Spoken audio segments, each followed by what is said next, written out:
الانترودكشن خبرت كفايه عني، ف ثانك يو، باي باي، عم بمزح. انا لبنانيه، فنحن عنا العربي فيه 3 لغات، فاذا فوتت انجليزي او فرنساوي اعذروني، عم جرب احكي عربي للكل، يعني بكل الكلمات. عم بيتوزع عليكم هلا معجون مثل اللي كنا نلعب فيهم لما كنا صغار. بحب انه نحن عم نتحدث سوا هلا تلعبوا فيهم مثل ستريس بول شوي. ما تفكروا فيها، بس تسلوا.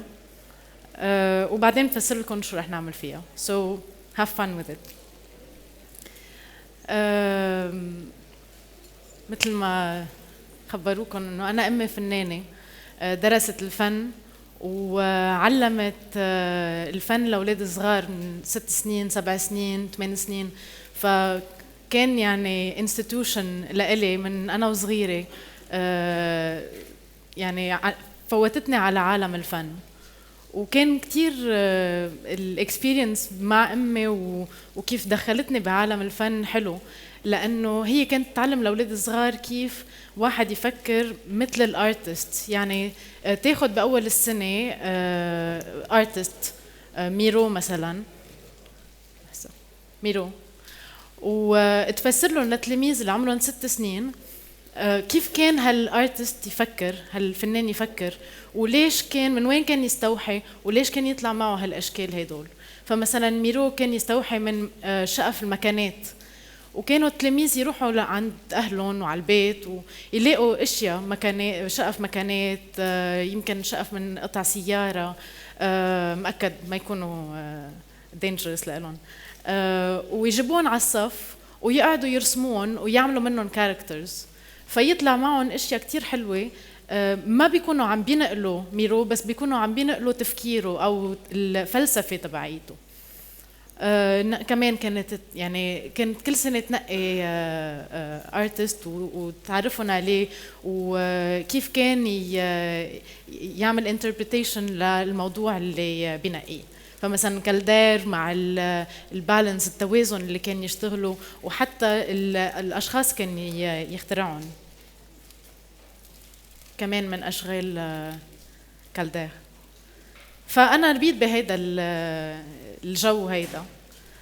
واول ما بلشت يعني تخرجت من المدرسه وبدي اتخصص بشيء، كان بدي اعمل فاشن ديزاين. قالوا لي اهلي لا، ومش معروف كيف بلبنان، وصعب كتير، وبركي صار في حرب، وبركي وهيدا صعب كتير، لاقي شيء هين اكثر، على القليل تكون شهاده.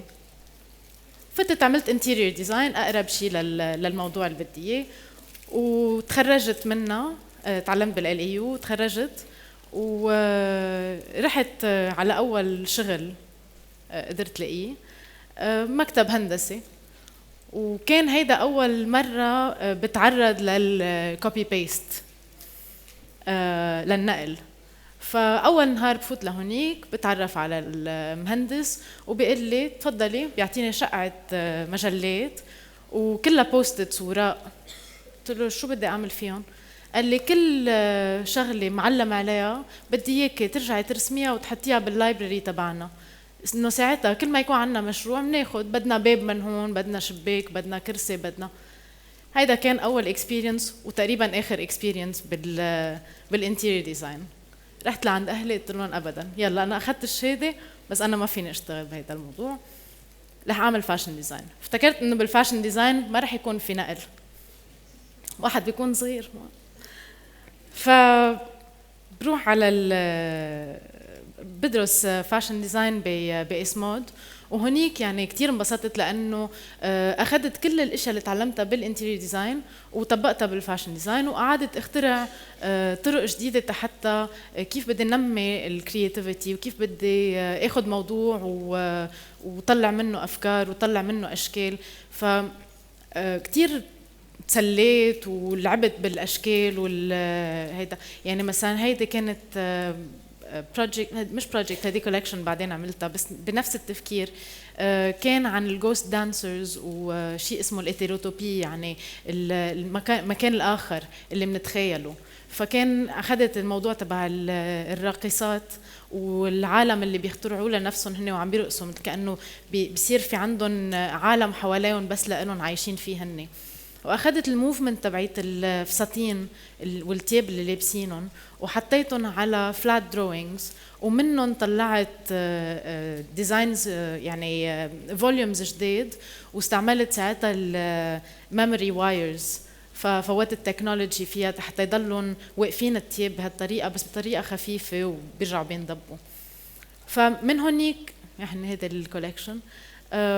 من هالمنطلق بلشت يعني التفكير انه طب ليش نحن عم ناخذ نفس الاشكال اللي دائما بنشوفها بالتياب وبس منغير القماشه ومنغير التكستشر، يمكن منقصر منطول، ليه ما عم نعمل اشكال اللي بنحلم فيها، اللي بنرسمها، اللي لما نكون نقشعها بصوره بنقول يا ريت الفستان دائما بيضلوا هيك او القطعه.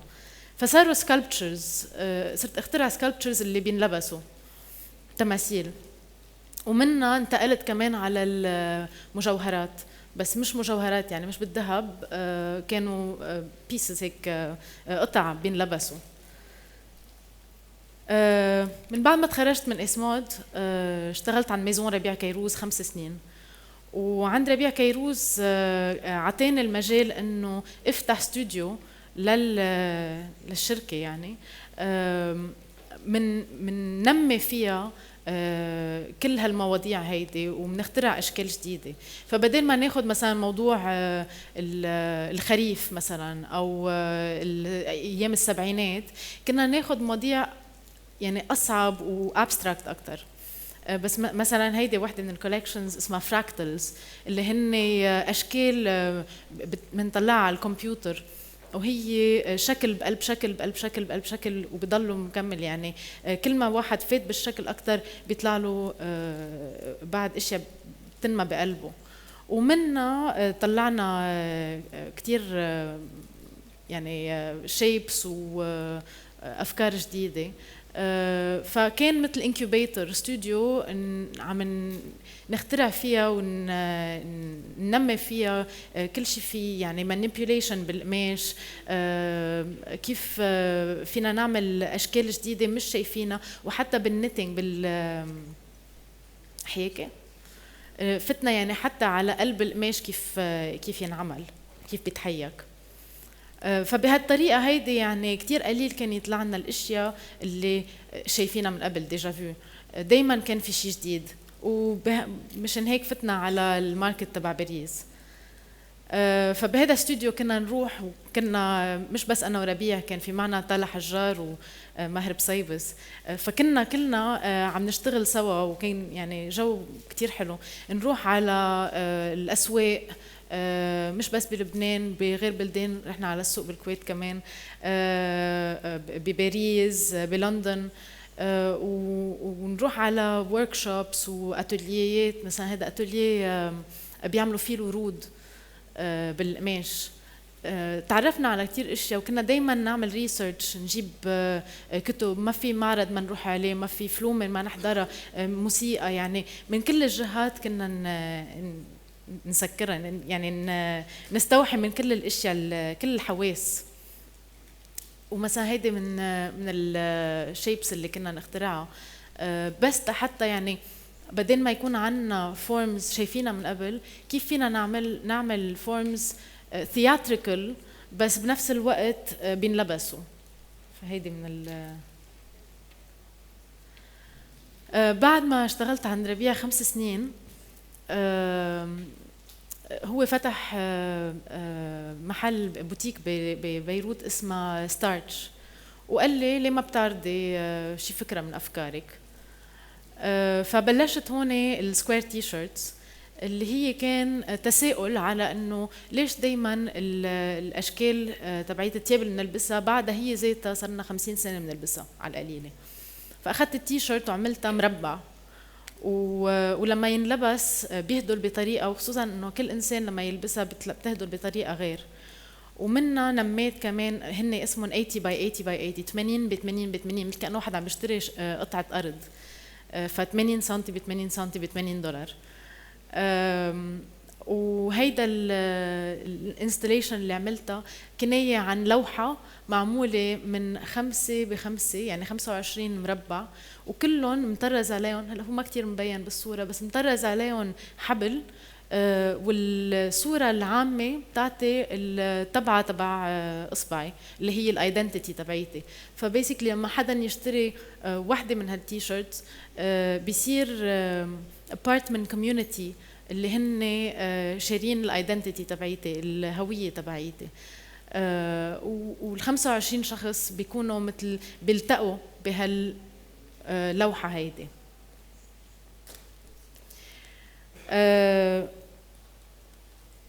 من أنا عندي عقدة من النقل، لأنه يعني أول قطعة اللي هي هيدي السكوير تي شيرت اللي عملتها انقلت. هلا كان انبسطت كتير لأنه افتكرت إنه شو إني فظيعة إنه حدا نقلني، بس بنفس الوقت ليش حتى حدا ينقلني؟ ليش أنا بحياتي نقلت حدا اللي بده حدا ينقلني؟ وبالحقيقة قعدت أفكر بليش ما لازم الواحد ينقل، لأنه في كتير ناس بيقولوا معلش هي الفاشن واحد لازم ينقل حتى يطور الموضوع. وأنا ضد هالفكرة، لأنه القطعة الخالصة اللي هي حدا تاني ديزاينر تاني عاملها هي مستوحاة من يعني موضوع أساسي، ووصلت ل الأساس يعني علقت الهدف تبعه. يعني لما تصير قطعة عم تنعرض وصلت لهدفها، ما فينا بقى نعصرها بعد ونطلع منها. مثل لما واحد عم يطبخ، لما يطبخ بياخد ingredients بطاطا من هون، خس، ما بعرف شو، وبيحطهم سوا بيعمل طبخة. ما فينا ناخد الطبخة ونرجع نطبخها غير طبخة، خلص خلصت. هيدا هدفها. فهيدول مثلا قطع خالصة من ديزاينرز ما فينا ناخدهم ونرجع ننقلهم ونعمل زيادة، لأنه ما بيكون عم نزيد شيء على للمجتمع. إنما اللي فينا نعمله هو نستوحي من ديتيلز، نستوحي من تفكير، ومثل ما أمي علمتني نستوحي من الفلسفة ورا كيف الديزاينر أو الفنان وصل للفكرة اللي عم بيعرضها. فهيدا كورس كنت عم بعطيه بإسمود، ورجعت عطيته كمان بالكرياتيف سبيس، اللي هو كيف واحد بيستوحى من فكرة ابستراكت حتى يعملها يعني غرض اوبجكت. فكنا ناخد مثلا artists أما صور أما جو معين ونزيد عليه مثلا موسيقى اللي معقول تفوتنا بهذا الجو، فنركب جو بكامله حول الموضوع الأساسي اللي عم نستوحى منه. ولما واحد يعيش بهالجو هيدا ما بيقدر يطلع منه إلا الايدنتيتي تبعيته، فما بيكون عم بينقل. هيدي مثلا كولكشن عملتها اسمها Ode to my Demon، اللي هي مستوحاة من قصة حقيقية، هي قصة حب، وقصة تانية قريتها ومأكد دخلت معها موسيقى يعني عشت كل الموضوع، وكانت قصة حب بس مدمر. فكان في الرومانسية، وكان في كمان القساوة باللاينز السود، بالمغات، حتى بالقصات. وبعدين طورت انا وعم بشتغل يعني على هذا الموضوع ببيرد اون واير لما فتحت الشركه تبعيتي، الطرق كيف الواحد بيقدر يطلع فورمز من 3D من دون ما يكون عم بيعمل فورمز ايشعينهم من قبل. يعني بدل ما يكون الفستان بينزل جالس اما بيعمل هيك اما بينقص بهالطريقه هيدي، كيف فينا نعمل بلا ما نفكر لقدام والورا، نفكر جلوبالي كله من ورا لقدام لفوق لتحت. مشان هيك قدمت على يعني بالعكس I got nominated للوولمارك برايز، وربحت الوولمارك برايز فور ميدل ايست اند انديا بفكره انه بدل ما نكون عم نعمل تياب في توب وفي بوتوم، او مثلا هيدا اسمه فستان وهيدا اسمه جاكيت.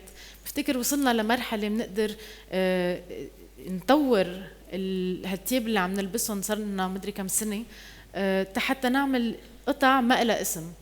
فعملت كولكشن كمان معموله من قطع ما لها اسم، بفتكر ايه هيدي واحده منهم، اللي هي بتجي يعني مثل جاكيت من قدام وفستان من ورا.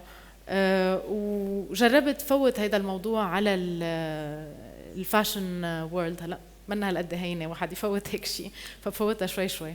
بس الفكره هي انه بدل ما نكون عم نفكر بشيء اوريدي موجود، ليه ما بنبلش بشيء يعني من فكره، من جو، ومنطور عليه بالهويه تبعنا نحن. وبهالطريقه هيدي ما بنكون نحن ولا عم ننقل، وبنفس الوقت عم ننمي شخصيتنا وننمي مثل ما كانت عم تقول أسيل انه كتير مهم الناشوناليزم. بتصور انه اذا بنعرف نفسنا ومنفوت على داخلنا بنقدر نطور هالايدنتيتي، هالهويه تبعنا، وما نكون عم ننقل. I think هي. Thank you.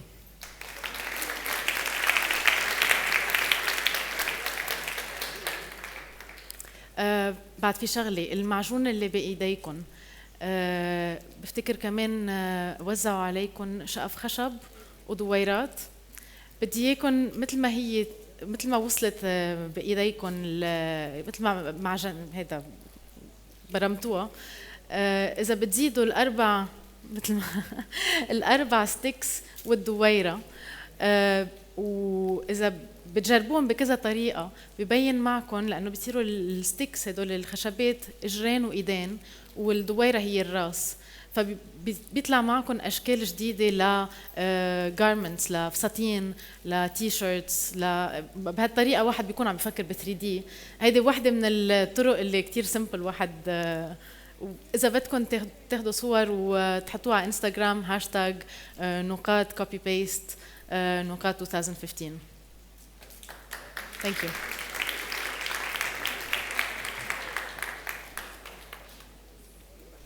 إذا في أي أسئلة، any questions؟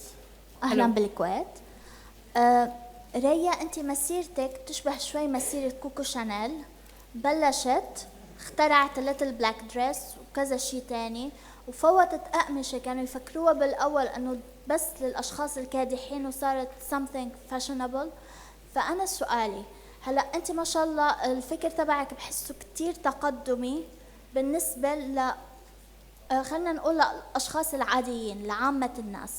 فكيف بتظني إنه ممكن شخص عادي جدا يقدر يتقبل إنه قطعة شوي تكون كتير إيدجي أو كتير تقدمية بالنسبة لتفكيره؟ يعني كيف ممكن يقتنع إنه مثلا الجاكيت بتنقلب فستان تنلبس ممكن تزبط على بنطلون؟ إنه كيف ممكن الناس العاديين يتقبلوا هالأفكار الأبستراكت الغريبة شوي؟ ميرسي. أول شيء إنه أنا ما بلاقي إنه في ناس عاديين وفي ناس مش عاديين. أنا بالنسبة لي إنه كل واحد عنده جوهرة بقلبه، واللي لازم نعمله هو أولاً الدولة مؤكد تكون مسؤولة على إنه تخلي تفتح المجال للناس يعبروا عن نفسهم. بس ثانياً بلاقي إنه بالثقافة، بالإديوكيشن، من نحن وصغار لازم يتدخل موضوع الشغل عن النفس، والواحد يكون عم بيدرس الشخصية تبعيته، شو اللي بيحب شو اللي ما بيحب، ويفتح عيونه على الاشياء اللي حوالينا وعلى كذا مهنة. يعني أنا بحب المستقبل إن شاء الله القريب، بس ما بتصور البعيد، إنه افتح مدرسة مع مؤكد ناس مختصين، بس إنه يعني كلنا نشتغل على مدرسة بتنمي الجوهرة اللي بكل ولد وبكل كبير وبكل الناس، لأنه كلنا عنا شيء سبيشل لإلنا. ما في حدا يعني إنه سوري على التعبير بس عايش من قلة الموت. كلنا عايشين مشان هدف، ولازم نعرف هالشي، ولازم نفرجي لأولادنا ولأهلنا وللناس اللي حوالينا إنه كلنا بنقدر نعمل شيء حتى نحسن المجتمع، حتى نقدم الهيومانيتي، لأنه لو إلا منضلنا محل ما نحن ويعني هيدي شغلتنا، ما قلنا غير هذا الشيء. ثانك يو. الحقيقة أنا عاوز أعلق على مجمل الأحاديث التي دارت اليوم وأشير إلى تجارب. يعني أنا عندما سمعت، طبعا أحب كمان أقول إن هنا عندنا واحدة من أقطاب الكوبي أند بيست، بس بالمستوى اللي أنا هتكلم عنه عزة فهمي، منظمة الجواهر الشهيرة. الحقيقة لما سمعت وأنا كنت في مصر إنه في موضوع اسمه كوبي أند بيست، أنا فزعت، لأنه إحنا بنعتقد في الفن إنه كوبينج إنك أنت لا تأتي بجديد، إنك أنت بتكرر وكذا. لكن تذكرت أيضا شيء يعني له علاقة بالحاضر.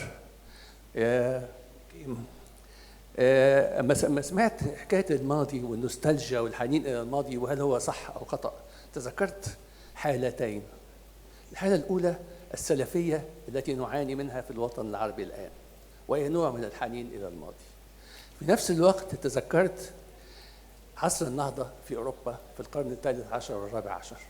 هم عملوا إيه غير الحنين إلى الماضي؟ هم حنوا إلى روما القديمة وإلى أثينا القديمة، ثم أعادوا. ومن هنا نتعلم الدرس، سواء كنت أنت كمصممة أزياء أو الأخوات اللي اشتغلوا في هذا المجال من الجولري إلى الديزاين إلى whatever، إنه أنت مطلوب إنك أنت تحافظ أو تعود أو تزور تفيزت الماضي باستمرار. ولكنه أنا بعتقد إنه الماضي بالنسبة للفنان، وأنتم كلكم فنانين وفنانات، هو بالنسبة زي المادة الخام، هو زي النفط. ما حدش بيستخدم النفط كما هو. النفط يمر به مصفيات أو ريفاينريز عشان يطلعوا منه في الآخر عطور وأشياء مفيدة جدا للإنسانية. أنا عن تجربتي شخصيا، أنا مارست ما مارسه أقطاب عصر النهضة أو فناني عصر النهضة، أن أنا عدت إلى الماضي.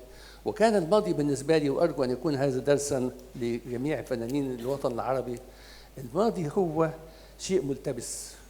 أي ماضي، وخاصة عندنا في مصر، إحنا عندنا ماضي قديم جدا يعود إلى 6000 و7000 سنة كما يقال، وعندنا ماضي قبطي عندما جاءت المسيحية إلى مصر، وعندنا ماضي عربي إسلامي، وعندنا كل هذه الأشياء وما بينها من تفاصيل صغيرة. إلى أين تعودي وتستندي؟ إلى أي منهل أو أي منبع تلجئي؟ أنا بتصور، أنا بالنسبة لي أنا كان الحل عندي إن أنا لجأت إلى الفن الشعبي، لأن أنا اكتشفت، وأرجو أن كنتوا تكتشفوا هذا أيضا، اكتشفت أن الفنان الشعبي قام بدور مهم جدا بالنسبة لنا جميعا، وهو أنه اختزل واختصر وانتقى من كل هذه الحضارات، وطلع بشيء مجهول المصدر ومجهول الفنان ومجهول المبدع، ولكنه هام جدا. ويمكن أنا أدعو الناس أنها تعود إلى النظر. يمكن لما تبصي على البيت الكويتي القديم وطريقة الأكل وطريقة اللبس وطريقة الأثاث وطريقة البناء إلى آخره، كل هذا جزء من الفن الشعبي اللي ما حدش. وبعدين لجوء إلى الفن الشعبي كان بسبب مهم جدا، وهو إنه المثقف عادة، وأنت منهم وغيرك، لما بيجي يستقي أو يستلهم، بيستلهم بعقله اللي بيقول له عيب كده وصح كده. هلا مأكد انه لازم الواحد يرجع للماضي ويستوحي من الماضي، ما في شك. وانا بالنسبه لي هلا كل واحد عنده هويته وطريقه تفكيره، بس ما بقدر اقول انه انا بستوحي من موضوع معين، بس بستوحي من باك جراوند لإلي. يعني كل شيء انا اطلعت عليه انا وصغيره، مأكد لانه هذا اللي بيعملني مين انا هلا.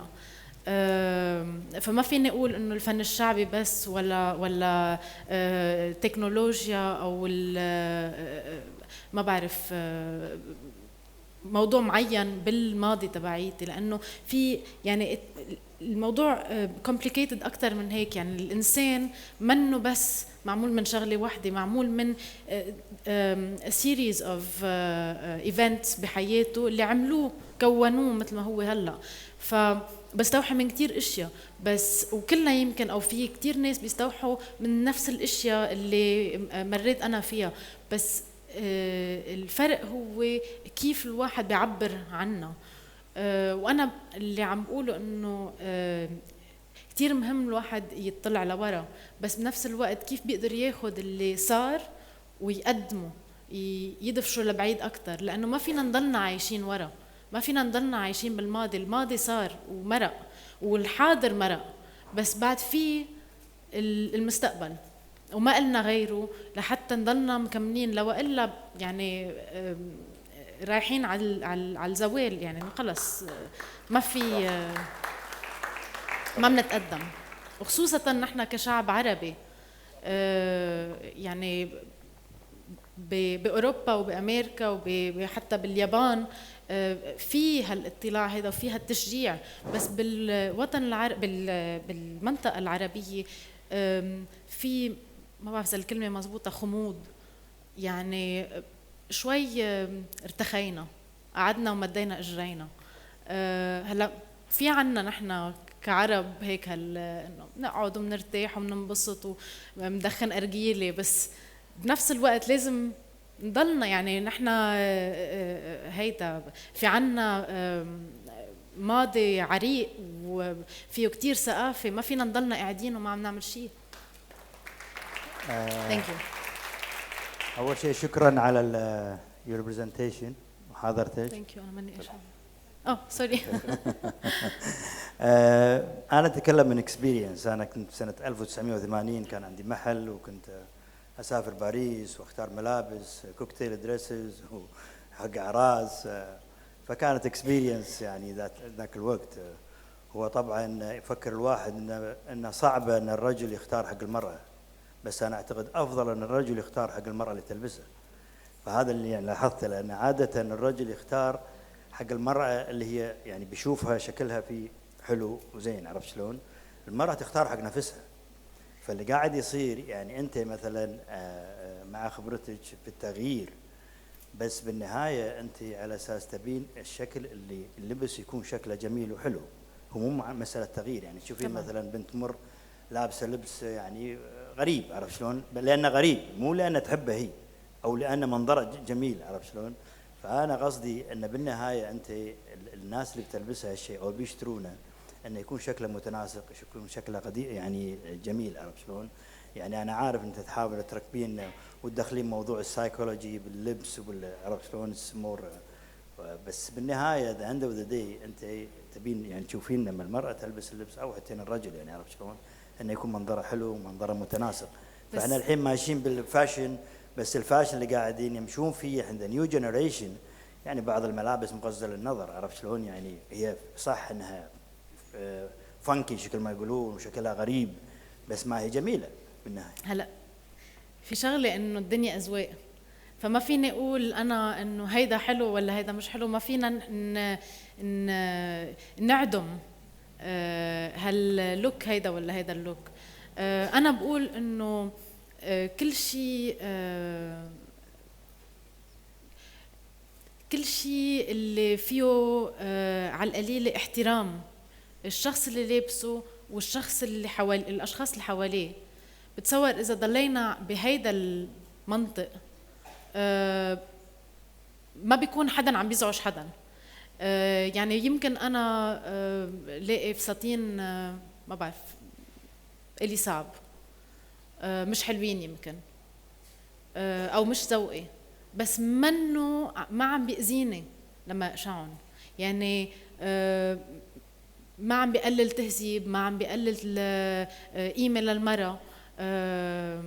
بتصور اذا ضلينا بهيدا النطاق بهالريستريكشنز هدول بضل في هالاحترام المتبادل بين هذا. وبعدين الالوان، في مره حدا قال لي انه كيف الواحد بيحط احمر مع اورانج او احمر مع زهر؟ طب ما الدنيا اذواق. احنا عندنا مثل يقول اكل على ما تشتهي نفسك والبس على ذوق الناس. هذا بيي بيقول هذا بيي بيقول لي اياها. تغيرت الايام بتصور. كل واحد لازم يلبس على ذوقه مثل ما بده as long as في بس هيدي كلها بترجع للإديوكيشن.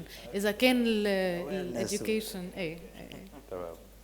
شكرا جدا. ثانك يو. Thank you.